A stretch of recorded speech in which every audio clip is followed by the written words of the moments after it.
There's something strange happening in the modern world.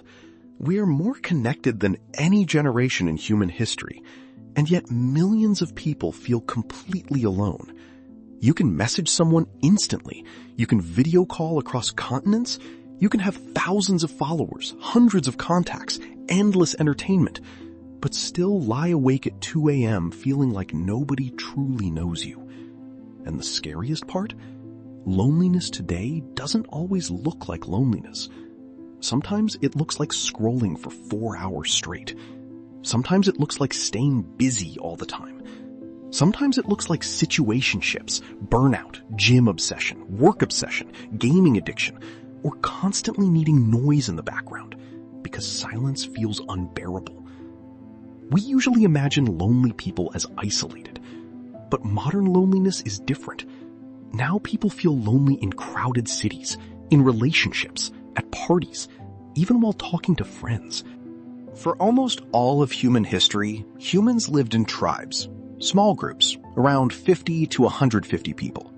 You saw the same faces every day. You ate together, worked together, struggled together. If you disappeared for a few days, people noticed. Your survival literally depended on connection.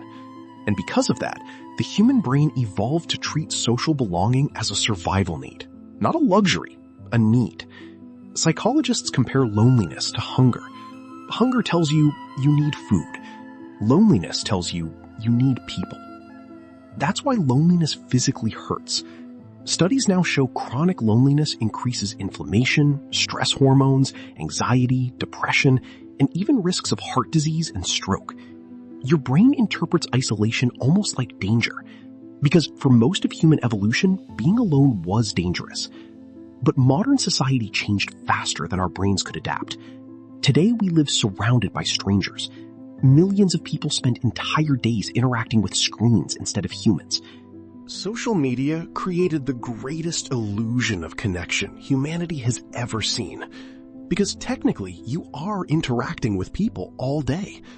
Notifications, likes, reels, stories, memes, messages. Your brain sees social activity. But emotionally, most of it is empty calories.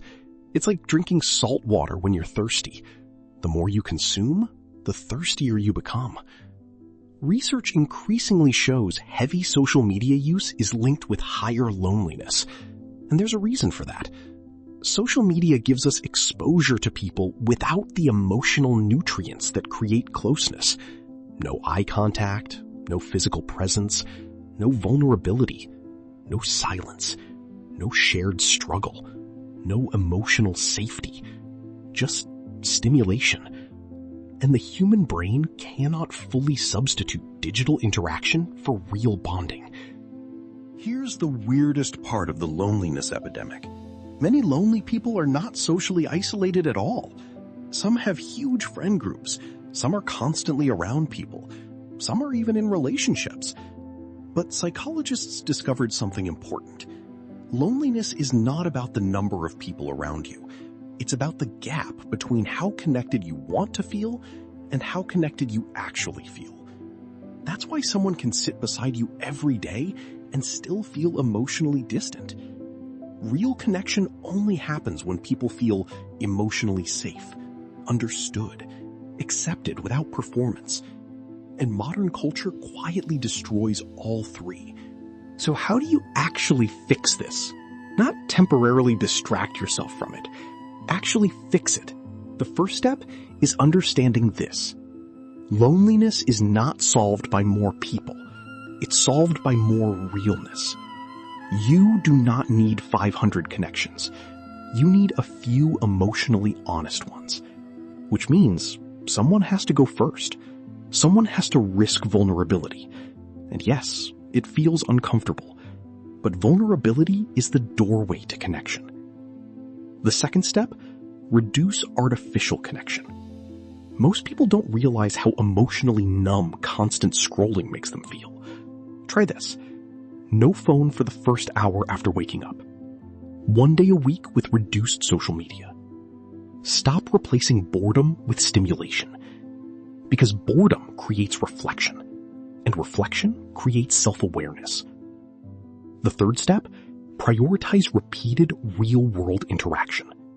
Humans bond through repetition, not intensity. That's why schools created friendships so easily. You saw the same people repeatedly.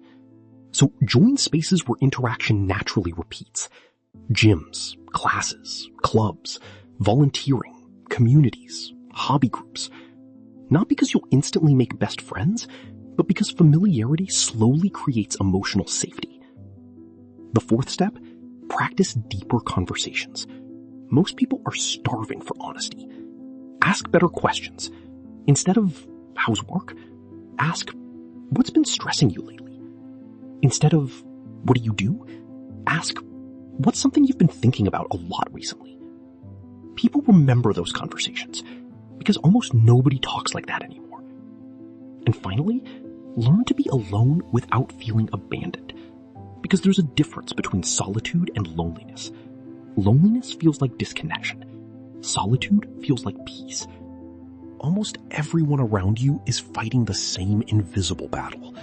The person scrolling beside you, the person laughing loudly, the person always busy, the person who says they're fine. Many of them feel it too, which means you are not strange for feeling lonely in this world. You are human. And maybe healing begins the moment we stop pretending we're not. If this video made you think differently, like and subscribe.